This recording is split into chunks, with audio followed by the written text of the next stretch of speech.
1918 to 1920, Virginia Clark.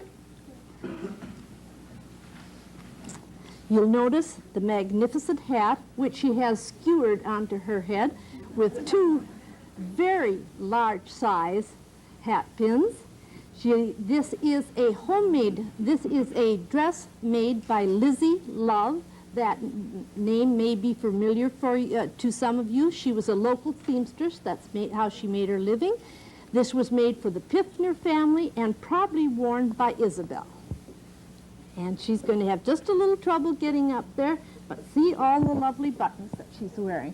The elastic is on the hat and was probably worn because when a breeze gets that, it goes sailing off. The circa is 1918 to 1920.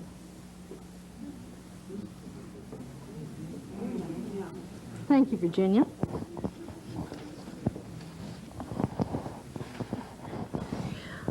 The next young model is Katie Zinda.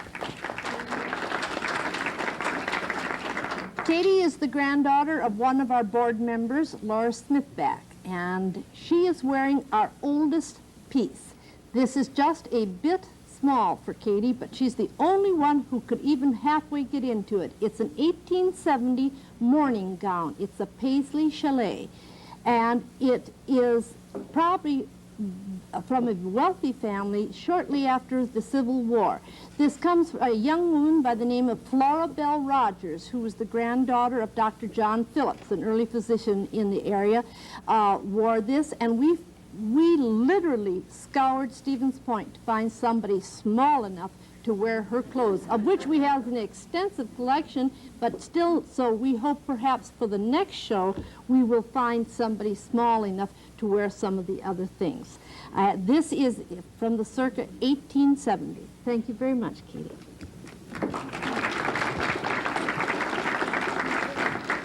It's hotter than blazes in here, isn't it?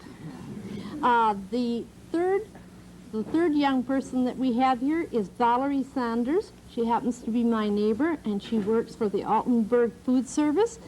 Valerie is in a very historical piece. This evening she is wearing a dress, a traveling suit from the Rood family. Some of you may recognize that approximately where the First National Bank is now stood the Rood house, Dr. Rood's home. It was destroyed in about 1943, and my mother and Irma Hope, who lived in the Krems home, came over and went to the auction that was held just before the house was dismantled. I checked with Catherine Hetzer, who of course is Catherine Hope, and she tells me that the rumor that the house was never electrified is true, that they still had nothing, they had gas jets when that house came down in 1942 or 3. I was a mere child at the time, but I will hasten to say that that was the first time I heard the word auction, and I have been bitten by the auction bug ever since.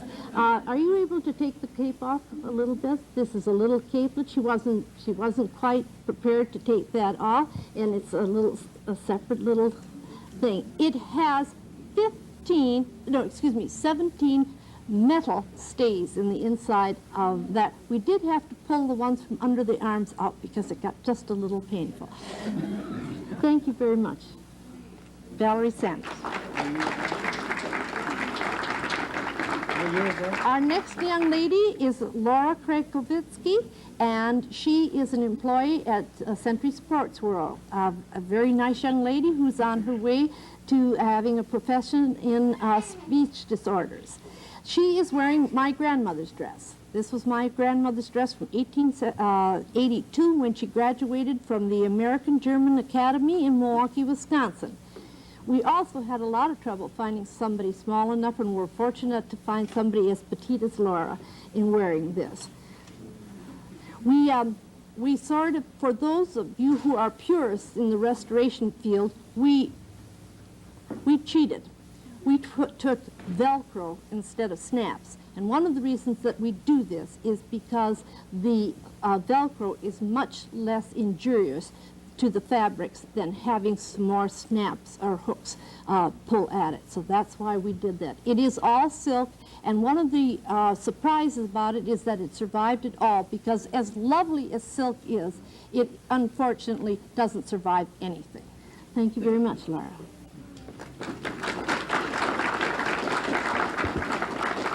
The next attractive young lady is Lisa Crockett. She is the assistant general manager out at Century Sports World.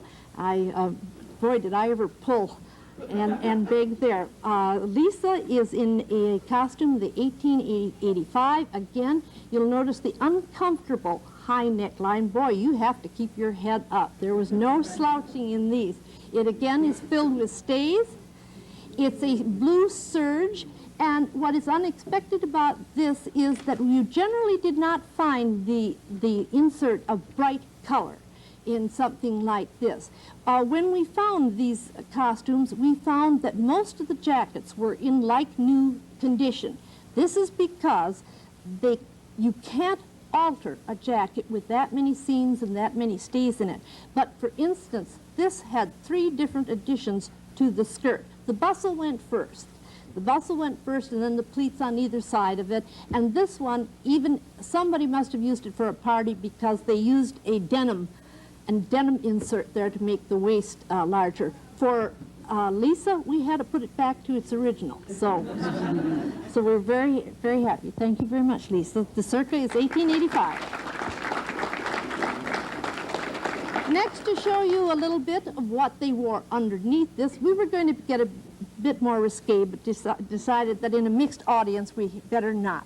The next person is Cynthia Tozer, Jay's lovely wife, and she is wearing a chemise circa 1890. And the only thing that is not original on this chemise are the ribbons. We reinserted the ribbons. She ordinarily would have had some sort of robe over it, but we haven't had one. Now, if you'd be so kind as to show us your petticoat, we've decided just to put on one underneath. That's one of our fancier ones, and then you will notice that she is wearing high button shoes. We managed to get through them without using the button hook. These were contributed to us by Mabel Batten, who not only has had a long history in Stevens Point. Her father was Mr. Retton, who had a store down where Osco's is now for many, many years. And Mrs. Batten has been very kind to us in contributing pieces of clothing, and those shoes are some of them. Thank you very much.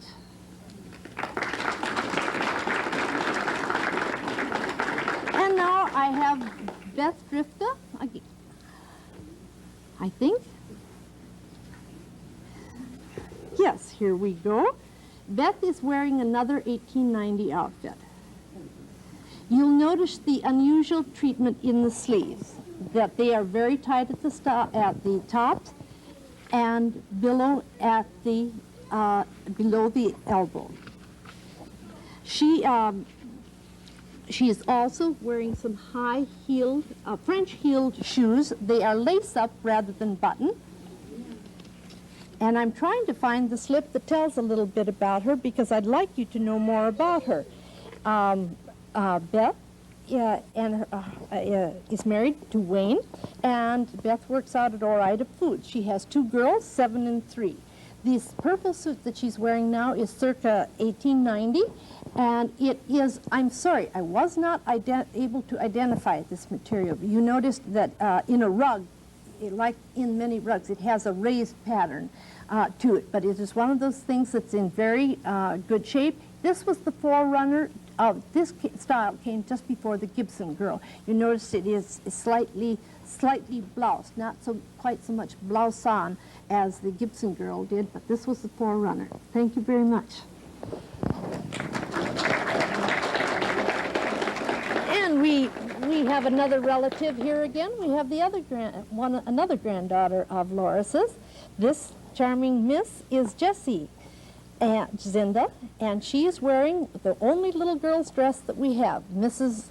Virginia Cable, Dr. Fisher's wife, was kind enough to see to it that we got this dress, and it was worn by her great-aunt when her great-aunt was 12 years old. The dress is about 135 years old. It is in, again, this is entirely lined. The bodice is, these clothes look as though they have much more room, but the bodices are tight underneath. So, though that looks roomy enough, and I believe she's wearing pantaloons. Would you like to give us a little peek? The shoes are modern, but they are of the type that would ordinarily be worn. She has on, the buttons are mother of pearl, and of course so is the little feather pin. Thank you very much, sweetheart.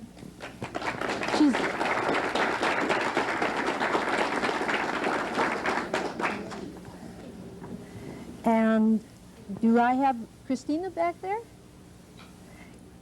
Christina Rias from Appleton.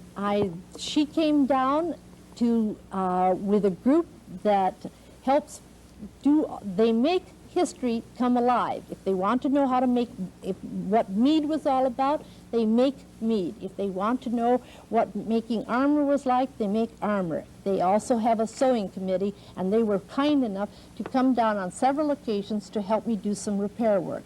This is a style, this dress was made for the tallest person ever. This skirt is even too long for Christina, and Christina is no shorty.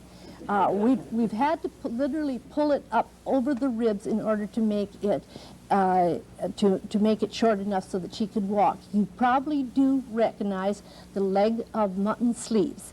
I'm sorry that they look so untidy, but we couldn't even get the dry cleaners to do anything with them, simply because there's a tight sleeve sewn underneath there. If you could get your hands up into the poofy part, it'd be all right, but you can't. But Normingtons, who has been very good to us about cleaning our old clothes, did their best. So this is circa 1895, just before the 20th century. Thank you very much, Christine.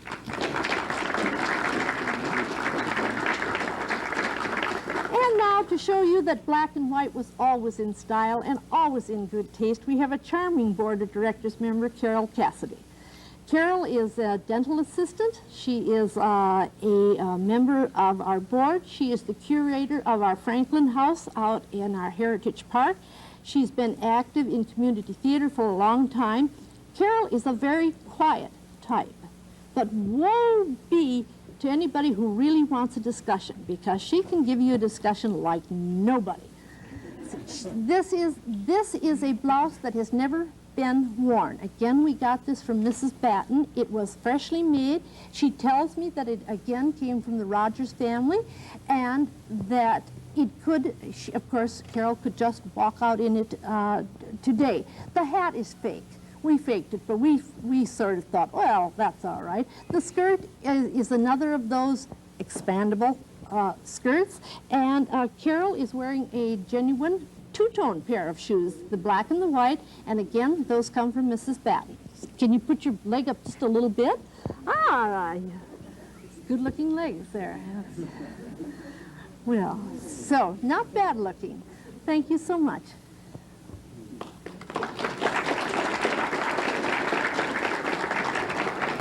My next person is a well-known artist in the community. Katherine Buco has loved art for many, many years. I'm going to have to wait until she gets past Carol there. Come on ahead. Katherine was a nurse at one time. She loves all the arts. If you've been into the First National Bank, you may have seen some of her artwork on display. She works in all mediums. She is wearing a lovely black jacket of the 1890 period and a hat of the same period. The skirt is a bit colorful, but to tell you the truth, this was one time we couldn't find one small enough. So we had to go with something that was just a little out of sync here.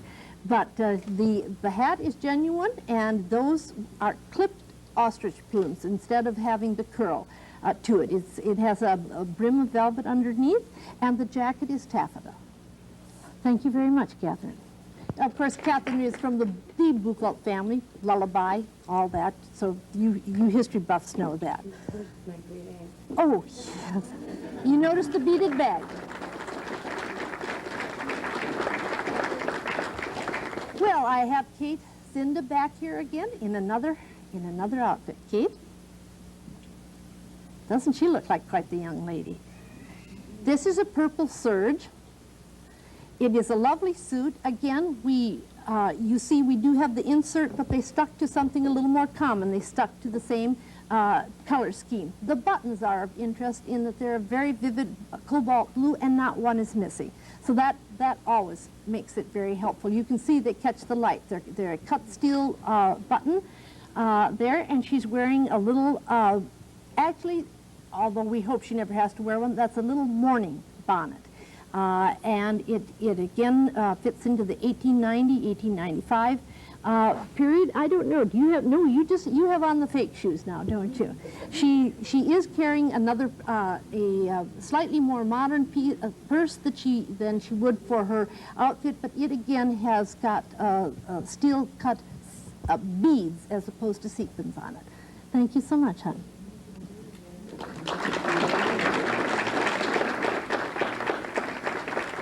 And now, how Beth Drifka ever got into this dress, I don't know, because you should see the size of it.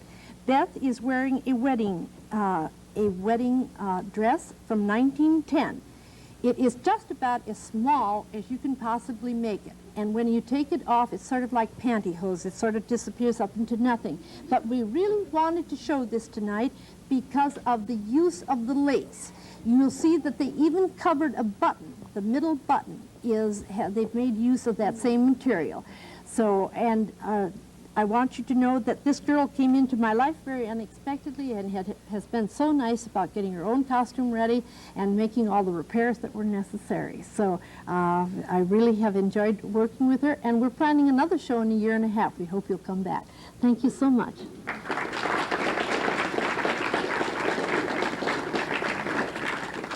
And we have another wedding dress, circa 1913. Lisa Crockett is in this one, and this is another small one. Some of us can't get our arm in these. You notice that this is a Czechoslovakian rhinestone. I don't know what differences in glass are, but you get some very fine crystal beads and sequins, not sequins, rhinestones from Czechoslovakia. These are Czechoslovakian rhinestones. It's crepe de chine, and we have actually someday, if you'd like to read it, we have a newspaper article concerning her wedding. The lady that got married in this was Miss Louise Scott. She married a Mr. Rudolph on June 7, 1913, right here in Stevens Point, Wisconsin. So, one more wedding dress. Doesn't say what she wore on the head, so we weren't able to create something.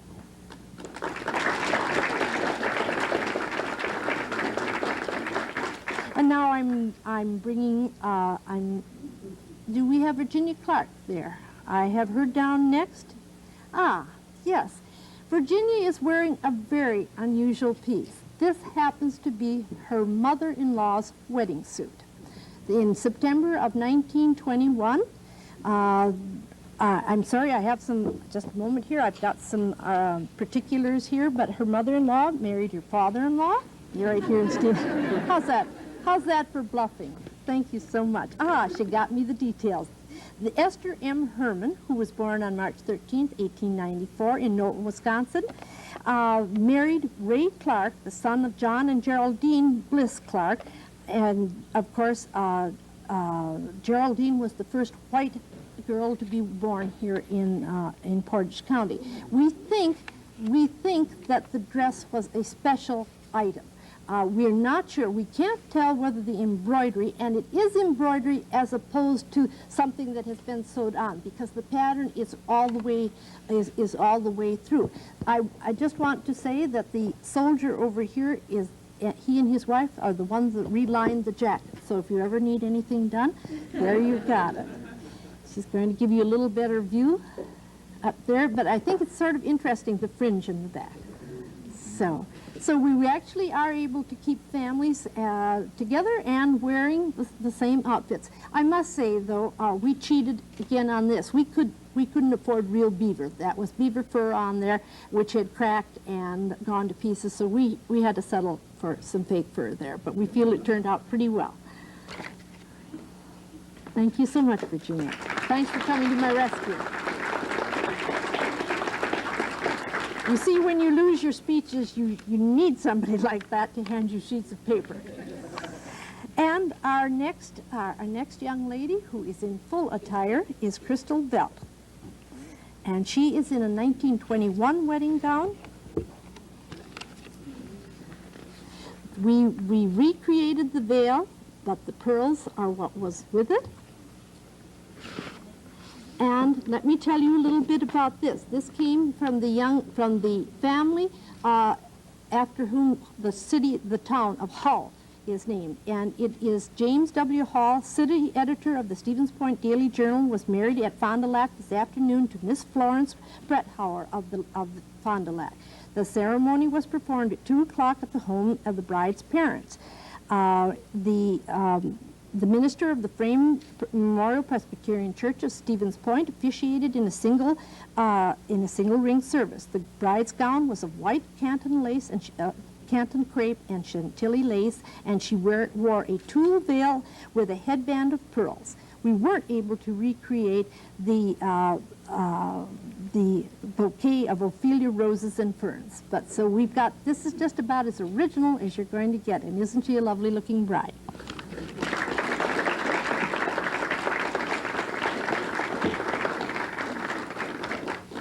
Laura Krakovetsky is in another dress, and we have another type of wedding gown that some of you just made. The Lipinski family gave this to us, and it was in celebration of a 1922 wedding. And this is a homemade, handmade dress, and I think one of the most interesting details is the loop work that they do with the gathered taffeta at the bottom. It had a nice little flower there. It is, of course, of tulle, circa 1912. Thank you. So we don't know who got married in it. Isn't that strange? A family gives you, but we don't know. But it did come from the Lipinski family. Thank you. The next dress I am somewhat more familiar with. I hate to keep treading on family like this, but we were some pack rats. This is my mother's. Jay's grandmother's, and it's something that she wore in 1922. We're not sure that we've created the fit right. The bodice underneath had what had been taffeta, silk taffeta, and it had rotted away. So we took a blouse liner and just attached the skirt to that, but we didn't know how far down to go. So we were sort of guessing at the hemline. This, of course, is one of the fashions that the women got so excited about simply because it released them from boning. They could breathe at last. And in the movies, if you see people fainting, they did actually faint because, my goodness, 15 or 17 steel or bone stays poking at you, of course you were going to faint, but all for the sake of vanity. After you got married, you didn't have to do that anymore. So my mother wore this when she was in college. That sort of gives you an idea as to what they wore then. Thank you so much, Anna. Okay, we come up with another Tozer Drager dress. And this is a black crepe worn by Carol Cassidy, circa 1925. I don't know how many of you remember Normal Avenue.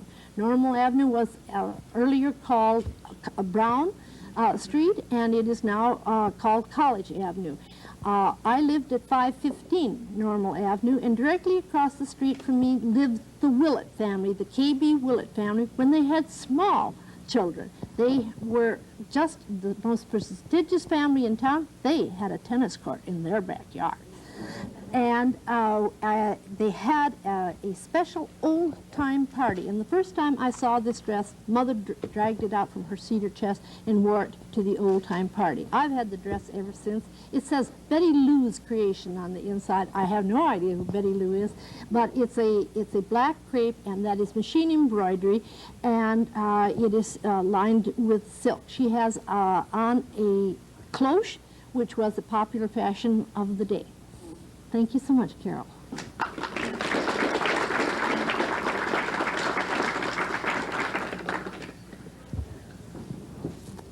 I think we're going to have just a small delay.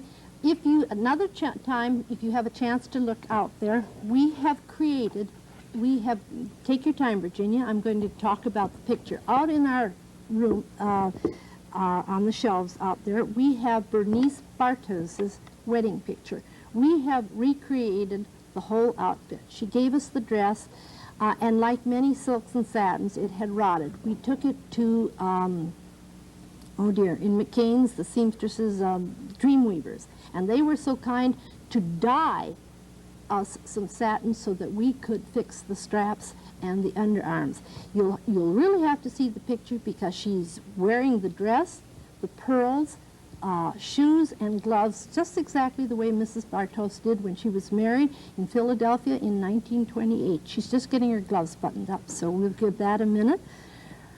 What some of our unsung heroes is we have 6 dressers downstairs. I don't mean the kind with drawers, I mean the human kind that are helping our girls make these changes because we could not manage. There are just so many hooks and pieces. All right, Virginia? Ready to show us what Mrs. Bartos looked like when she got married in 1928. So, you'll have to go out and see the picture and see what a good job that we've done.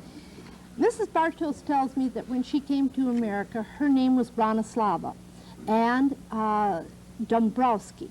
And when she came to Philadelphia to get a job in chemistry. That had been her major in school.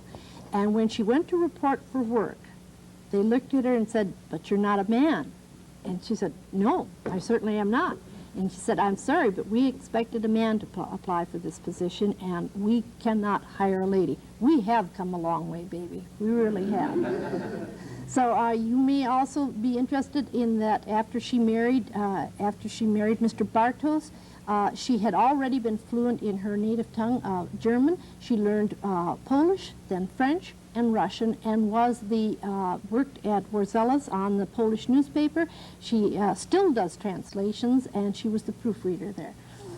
Thank you very much. Notice the nice low back. Isn't that a stunning design with the fitted? Thank you, Virginia.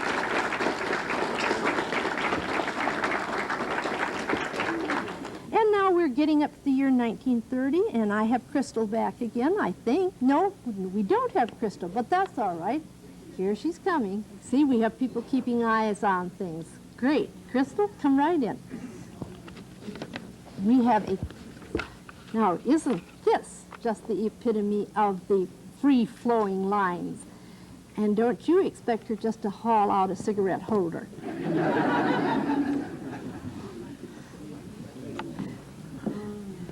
This is a custom designed dress that was made by a courtier, especially by order. I don't know, however, who it was ordered for.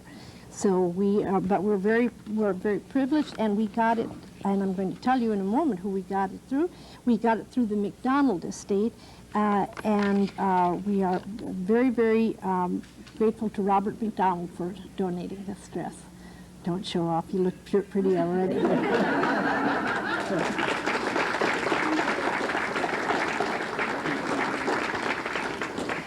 And we have here in town our own Stevens Point man about town. He is a part owner of Parkinson's. He enjoys skiing, and up until just recently enjoyed motorcycling until he got dumped on his head. And he is escorting Valerie Sanders down the aisle. May I have the pleasure of presenting Dave Scherer and Valerie Sanders in an 1890 wedding outfit. Here comes the bride and the groom. What do you think of that? That is a beaver top hat. Again, there are umpteen stays in that. And the frock coat comes from Bill Hoppin, who many of you may know. And it came from his great uncle, Mr. Medcalf. So we have one bride and groom from the year 1890. Now, in the next dress that you will see, Cynthia married my nephew.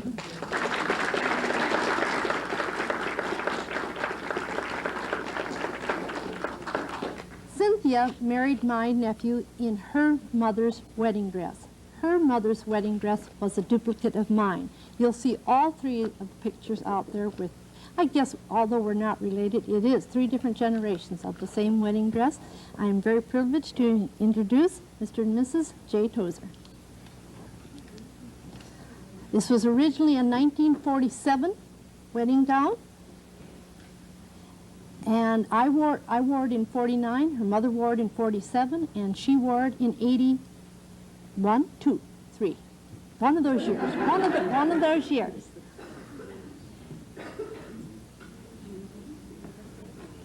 She's decided to keep on, she kept on the button shoes because quite frankly she couldn't get out of them.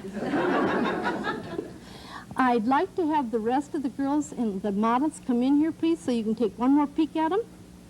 We hope that you've enjoyed this annual meeting. Come on in, don't be afraid. Come and line up right here so they can have one last look at you.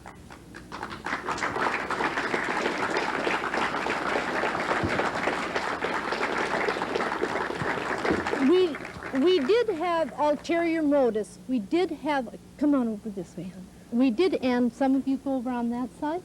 We did have ulterior motives for doing this. We hope that you will trust us enough to donate some of your dear and precious things. We do try to keep them. We do try to preserve them, and we try occasionally, as we did tonight, to present them safely to the public. There are different feelings about clothes, historical society clothes, not ever being worn. I don't know what purpose that would serve, keeping them in boxes all the time. We can't afford to buy enough, quote, dummies. Dressmakers' dummies are the best thing to put. Yeah, all right, well, I'm one affordable dummy. But, so if you have seen anything tonight that pleases you, and if you think that you might want to donate something, we'll do the best we can to treasure your heritage and to keep it and preserve it for the years to come. Thank you. Come next year when we'll have another Through the Ages fashion show. Thank you.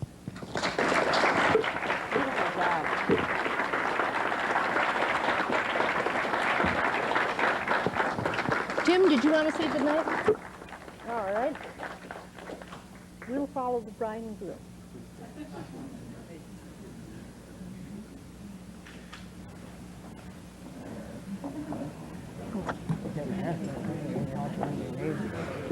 Ooh, you look great. I think my brother's going to take some pictures. You notice nothing had bit me. Nothing.